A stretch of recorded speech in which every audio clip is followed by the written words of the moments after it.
constantly find myself putting like Margot said it best. She's like, I'm just gonna the interview. Yeah, And I was yeah, just like, what do I do with my hands? because I'm like this, and I'm like, We're live, Alex. oh, we're live. Hey, Hey everyone, hello, good morning, and welcome to Sideshow Con Day 4. Wow, Day 4, or as I like to call it, the All Request Day, because we have an awesome All Request booth tour coming up later at 1 p.m. But we've got something really fun coming up today. Obviously, you can see these incredible Guru pieces that we've got here by the incredible artist Chogrin. And we're going to be interviewing him in a second. that is why I'm here. My excitement is palpable. Do you palp it? It's palpable. I don't know what that means, Alex. I'm Neither do not I. really in the mood to learn new words today. So, I mean, can we bring him on? Is Chogrin here? Hey, what's up, man? How you doing? How's it going? Glad to be here. All right, well, we're, wait, What? I do the interviews. Yeah, but not today. You can leave. This is an A and C, because he's Chogrin. A and C conversation. Pull your way out of it. Where's Autumn? Yeah, go talk with Autumn. What is happening? I need this space What is for happening? something important. I'm do- taking we'll these do the headphones, next one, Paul. I'm taking this charger. Yeah. I'm taking everything. Yeah, I'm gonna grab the box because that's more important and more lively than you. All right. What is going on, sir? How's it going, Alex? How you doing? I'm really excited about these pieces, man. These pieces. So these are the Guru Askew pieces. We have the original colorway, Readable, and the dope variant. Oh man, so dope! I dropped it. Hold on. So dope. Let me bring this here because this is more important than Paul. Yeah, the Oh. dope one. I'm super stoked to have my first flock toy. Right? Yeah. Flock pieces yeah. are so great. Yeah, no. Super excited to be able to come out with a second figure and have 3 variations. Yeah, 'Cause dude. And, variants are all the rage now. right, because that's the best part about designer toys, right? Because I'm a big designer toy fan. We've talked about this in the past before, me and you. But I absolutely love when you can have multiple variants of it, especially like a solid color version. Yeah, definitely, and all in one get go too. Like obviously, I'm, like my favorite is the black and white one because that's how Kevin started, with Clerks. But I'm definitely a big fan of the other 2 variants as well. So I can't wait to have them in my own personal collection next to Guru del Toro. Yeah, So- dude. Oh, again, the Guru del Toro. So actually, I want to go over this because could you please, talk about your love for Kevin Smith and like how that led to this piece? Because we have all these different arms and obviously, from all of his different movies. Yeah, so obviously, I'm a big fan of auteur directors, being with, Guru here, Del Toro. But Kevin was one of those first directors too that kind of inspired me to follow my own original voice and experiences. And so I've been a fan of his since the 90s. My first movie was Mallrats, and then I kind of backtracked. I actually didn't watch Clerks until I was in college. And then after that, I've kind of over the years, I've just devoured his catalog over and over again.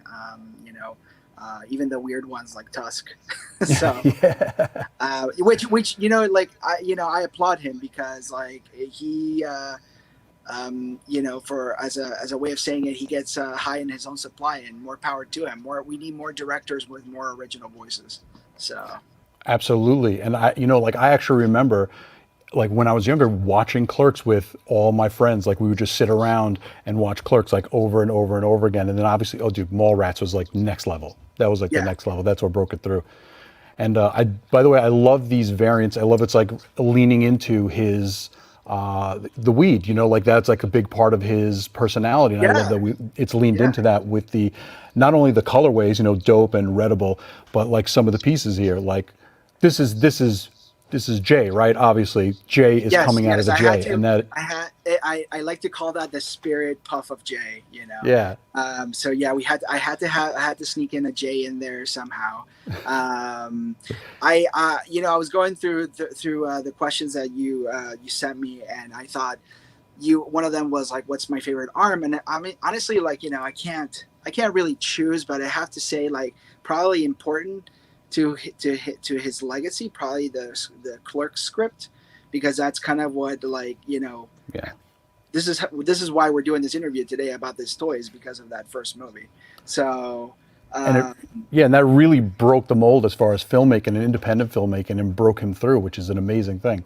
Yeah, definitely. Yeah, I was just watching an interview with him yesterday, talking about the typewriter that he wrote that script in, which was like a Smith Corona like typewriter that he wrote most of Clerks on the RST video when he was taking breaks from Quick Stop. So that was super awesome.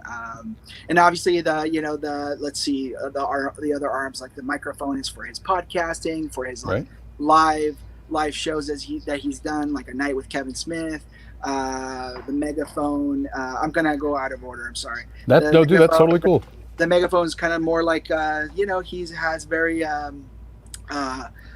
what's the word, flowerful language sometimes.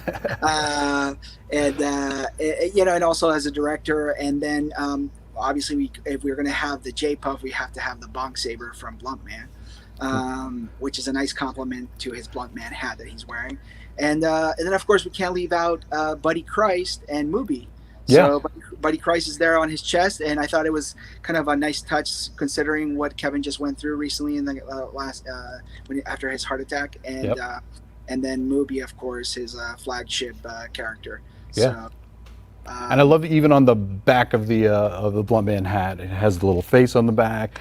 And this guy, yeah. And having the Bonk Saber in green is just a whole other thing. It's beautiful. I know, right? I wish I could take the green one and then put it on the. But I mean, I guess it wouldn't match very well. So, but I'm super stoked on them. I'm very excited to be able to continue the Guru series with Unruly, and I hope fans of Kevin Smith dig it. I try to put the greatest hits in there as much as I could. Greatest hits. Yeah. I did at one point in one of the versions. I did try to fit in there the cock knocker hand, but it unbalanced the whole piece. So I as much as I tried, it was for the better with this version. But someday I'll do maybe a variation or something. Oh, absolutely. So speaking of your Guru del Toro piece, there's a creative difference between both of them because, two different great directors. How did this piece differ, the process differ from the Guillermo del Toro piece? Well, this is something I say a lot, and a lot of people completely don't agree with me, but I feel like Guillermo and Kevin are very much alike because they follow their own voice. They make their own original movies. They don't try to do more mainstream. They always do kind of. So on that respect, I think that's what's similar, and I think that's what kind of has this what's going for this line, the authorship of these directors. Difference wise, Guillermo with Kevin, since his stuff is so inspired by kind of real life things, I thought the best way to feature him with the six hands would be for him to be holding different pillars and different things that he has done over the years. So whereas with Guillermo it was kind of more since he was inspired by monsters and all the things that he loves, it was his arms were mutating into those things. With Kevin it was more having those things that he's done in actually holding them in his hand. So I mean, and then creatively, this was the first also figure that I did in-house with Unruly as well, because the Guillermo I had done previously for an art show, so that was already a piece that was that had been done. But with this, I had the time and the to really kind of explore different variations and sketches until we got to the final. So really stoked that Unruly just let me kind of play and do this, come out with this awesome piece. Yeah. And by the way, I don't know which one is going to be the one that I go for first. I'm kind of leaning, like you said, for a first flocked piece. I think I'm going to be going for the dope piece first. That's the one I need first. You know what I mean? Yeah. This thing, you could see how well it is on screen, how fuzzy it is, how fuzzy it makes me feel inside. And I can't get over I'm renaming it J squared because it's a J, it's J coming out of the J. No, I absolutely agree. And now because of this piece, now I want to exclusively collect Kevin's coming. He's doing the new Masters of the Universe. I can't wait to put that flocked version with my Moss Man figure. Oh my God! Now you've just opened up a new thing with me with accessorizing my toys, like a whole new thing with accessorizing my toys. Yeah. Now I'm glad. When I get all three of these, I don't know. I'm gonna have 3 J squareds. I'm gonna have to like put them in all my toys' hands. Yeah, it's hard for me, trust me, because of the flock, but then red's my favorite color, so I'm going to be particular to the readable one as well. Yeah. Like I said, this is a super fun piece, and it's an honor to honor one of my favorite directors that has inspired me to be where I am today. So yeah. And, inspired a lot of people, a lot of filmmakers, a lot of creatives, and comic book nerds, everything, Exactly. He was talking about the comic book culture before the comic book culture became like what it is, the main culture that it is today. He I feel opened that up, like the dialogue in Mallrats, even Clerks. Like the line about where do stormtroopers, if the stormtroopers use the bathroom, or clean toilets, if they clean, So all that stuff is fantastic. And I feel like he's definitely gotten his due credit, but I feel like a lot of people don't realize that. So I'm glad to be able to encapsulate this in this toy. And dude, I'm glad as well, because these are going to be great pieces. Obviously, we have the short link up on the front, side.show/Chogrin, where you can see more about Chogrin, and you can see the Guru del Toro toy, and you can see more about the Guru Askew. I love the title. Guru Askew. But listen, thank you for joining us. I'm really happy to get to see you again, and again virtually. But maybe one day we'll get to hang out in person. Yeah. Well, today it's funny. I was. Eventually, when I do come in and we talk about this toy, I have a hat for you. So we can both do hats together. We're gonna match. It's gonna be me and you. We're gonna hit the town in those hats. We're gonna look we're gonna be the coolest 2 people in town. Let me tell you. Yeah. All right, Alex. Well, thank you guys. Thanks for having me. Thanks for coming over, man. This was great. Thank you. See you guys. See you later. Bye. Yeah. So these pieces are all awesome. I'm very happy that I got to talk to Chogrin. We got to speak last year, and he's an awesome guy. Oh, Paul, you want to come back? Finish the show. Yeah, we kind of have a job to do, and you're just Mike, basically. Chris, keep my mic off, please. Yeah. I'll my finish mic's. the show. Why is he even here? Listen, you needed We're some gonna East finish the Coast- show. Okay. And that's it. That's right. All right, fine. All right. Be like that. But yeah, guess what? Guess who didn't get to interview Chogrin? That guy. I am very jealous. He is great. Now let's be professionals. Okay, We don't have to love each other. No. Okay. Let us know when we're live, please. Yeah. This guy. Oh, I think we are live. Hey everyone! That was a great interview. You absolutely crushed it. Did I? Yeah, Chogrin is incredible. These are awesome pieces. No, but seriously, they are pretty sweet. I love- do love all of the details in the back here. Yeah, because and I'm glad we could turn this one around. Yeah, and I love J Squared. Yeah, J Squared's my that's favorite pretty piece. sweet. Yeah. Well, thank you guys so much for watching. Oh, hold on, I gotta turn my laptop back on. I'm just gonna steal your laptop. There you go. Thank you guys so much for watching. We have an awesome interview with Tina Yu, who I love artist Tina Yu. extraordinaire. She's wonderful. Yeah, it's an incredible interview with our very own Wendy Lee. So buckle up, enjoy. I hope you guys love it as much as we do. We'll see you guys at 1 p.m. for the All Request booth tour. We have got Strike a Pose at 11, and that's fun. Yeah, Strike a Pose is great. Strike a Pose is so much fun. When I got to do it, I was Mr. Fumbles. I was like Captain Fumbles. Correct. Correct. I remember watching that. Yes. So from me and Captain Fumbles, thank you guys so much for watching. Enjoy this incredible Tina Yu interview, and we'll see you guys in a bit. Hi everyone, I'm Wendy Lee, and I am so excited to have the opportunity today to chat with the wonderful artist, Tina Yu. Hi, Tina. Hi, Wendy. So Tina is here today particularly to talk to us about her piece Lulu, which is an amazing statue from Sideshow's Atomic Misfit brand, which is now available for pre-order at side.show/Lulu Statue. So Tina, I have so much I want to talk to you about this statue.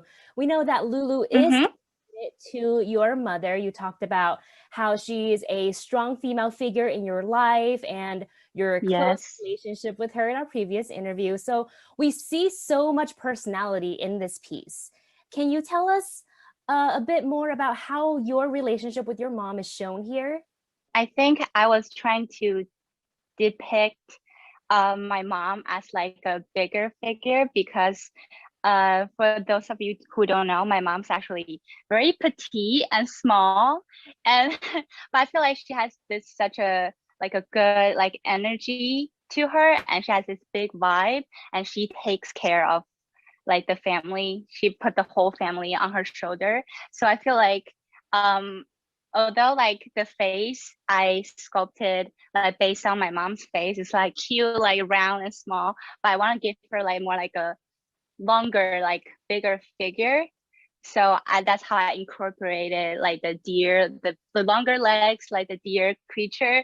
And she always carried me on her back, like, you know, like takes care of me when I was little. And I gave like the bunny the more like grumpy facial feature because I always resented her when I was little because I never understood why I had to go to class on the weekend, why I had to take this class, why I had to do this and that. But I feel like she made a lot of decisions for my own good. But when I was little, you just kind of you just want to play, you know, like I didn't appreciate her as much as I could when I was growing up. And whenever people portray like mother and daughter relationship, I feel like it's always so loving and like cute and like so close. But to us, like growing up in the Asian family, we're not as close as like physically as that, you know, as that aspect. But I feel like it's more like about the emotional, like the deep connection. So I didn't want to have the bunny all so clingy to like the deer character, but I had her hair more like tangled up around the leg. If you pay attention, that's kind of like a little Easter egg I put in there. It's kind of like, although I resented my mom, but I needed her so much. So that's kind of like how I want to tell the story. I love that so much. There are certainly so many details in this statue, and you're just talking about Easter eggs. So other than what you just told us, did you hide any other Easter eggs or other details into this piece? I see, for an example, that there is a heart at the end of the tail. Yeah, there's something like I want to kind of like just make it kind of cute because I don't want to make it obvious. So it's kind of like instead of like telling you they love you right away, like in front of you, but they will try to hide it like so like they will try to do it some other way. I feel like that's how my family is. They don't tell you straight up, but they will show their love by action, you know, like cutting you fruits, like making you dinner and stuff, telling you they love you or asking you if you're okay. My mom always go like, oh, just eat this, you know, but she knows I'm upset, but she was like, just eat this. So I feel like the heart is like a little at the tip of like the sculpture is kind of like, oh, that's where like that's, you know, what she meant. That's where it is, you know, although she doesn't show it like right in front of you, you know, but it's always there. It's like part of her. Yeah. I love that so much, like how she's carrying you on her back, the tail and the hair of the statue is intertwining, the heart at the end, all of it. You always seem to tell us such an amazing story with your sculptures. What story do you hope to tell and to share with Lulu? Like a story about like a traditional like Chinese Asian family and how we communicate with each other, how we share love to each other. And it might be different from other family, but it's always there. And I want people who can resonate with me can also realize that, you know, like appreciate what your parents did for you when you're younger, even though you might resented them when you're younger, but just realize that they always cared for you and love for you. Oh, absolutely. And I also noticed, because this is a very heartwarming statue, I do notice a lot of warm palettes, color palettes that you use, a lot of red and pink. Was that intentional?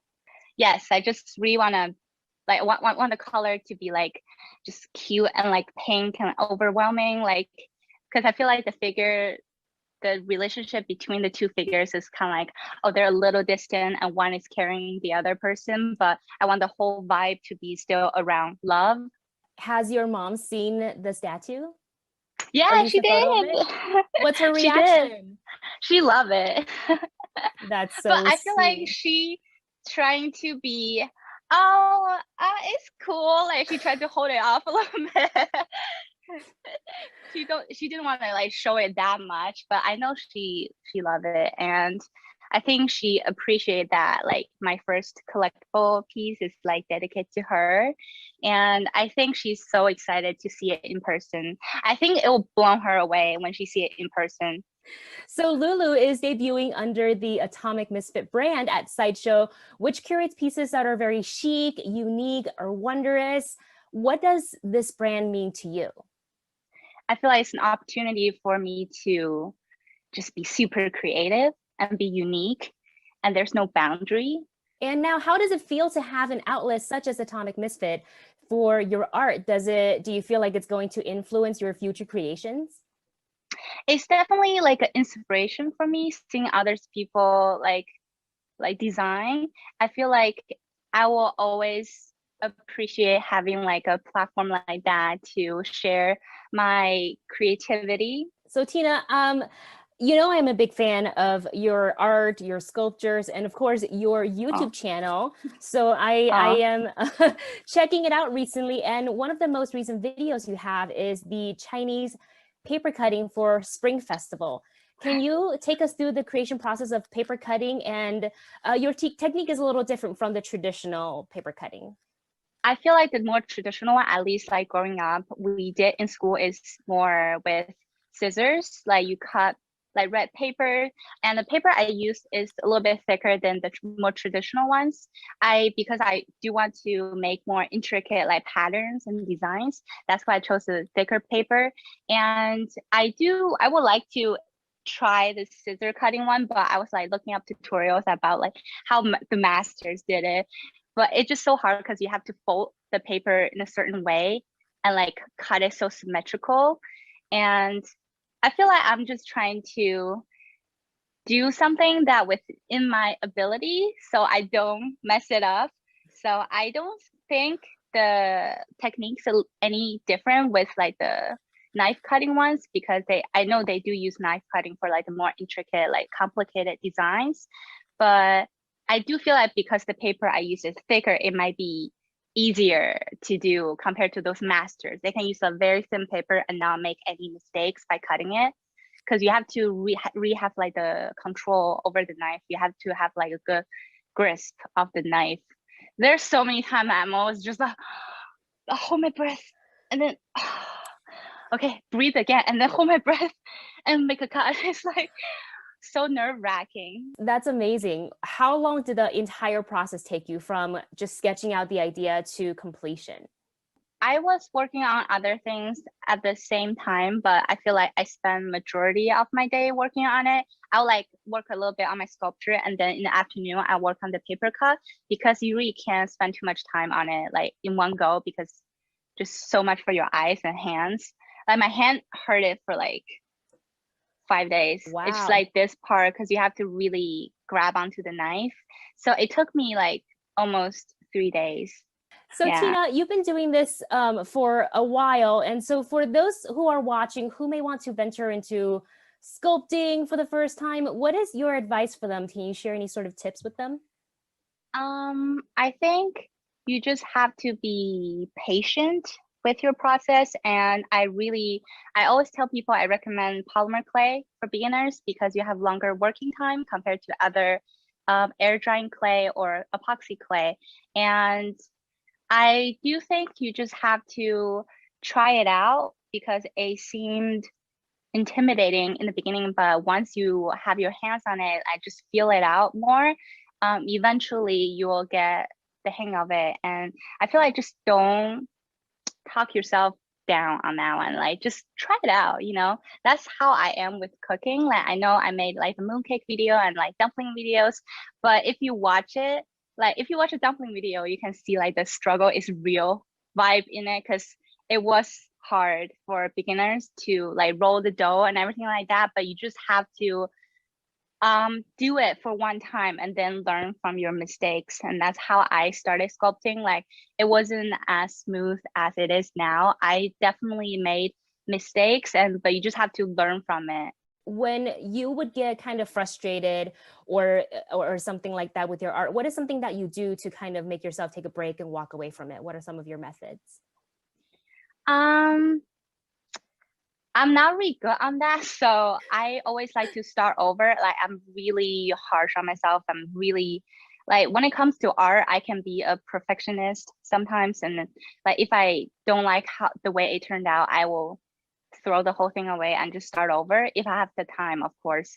And that even started since I was in middle school with like painting and stuff. I used to rip the painting in front of my teacher because I told him I didn't like it. And my teacher was like, why did you throw it away? I was like, because I didn't like it. But he said, it's still good to keep it so you can go back and look at it and reflect on like the part that you didn't like about your piece. I feel like sometimes as it has a lot to do with the emotion, like the anger, you're being like disappointed at yourself. Oh, why can't I make it right? And then you just have to jump out of that bubble for a second and then look at it from a distance. I really recommend like looking at, especially working on 3-dimensional piece, like looking at it from a distance, like step away from it. Because we tend to like focus so much into the details.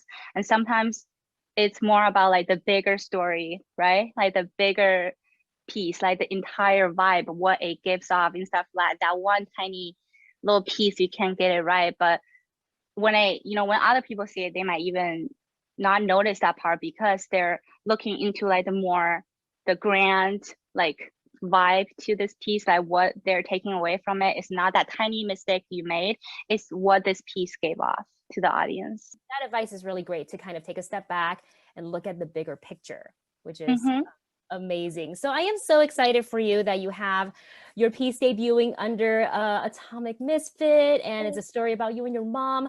Can you give us a hint to any other future projects or inspirations?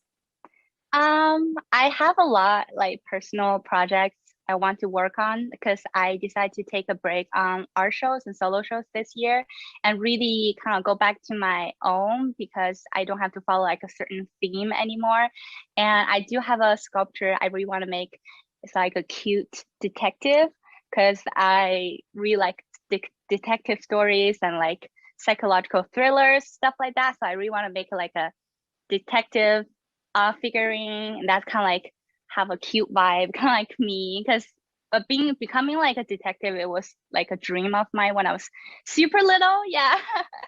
So I want to be like a super badass detective, but in like a cute outfit. Yeah. So Tina, where do you plan to display Lulu in your home? Well, definitely the center, like wherever like the fanciest place, I'm just gonna put it over there with flowers and stuff. I want to put it like, cause I have a shelf over there I'm looking at, it's right above my computer.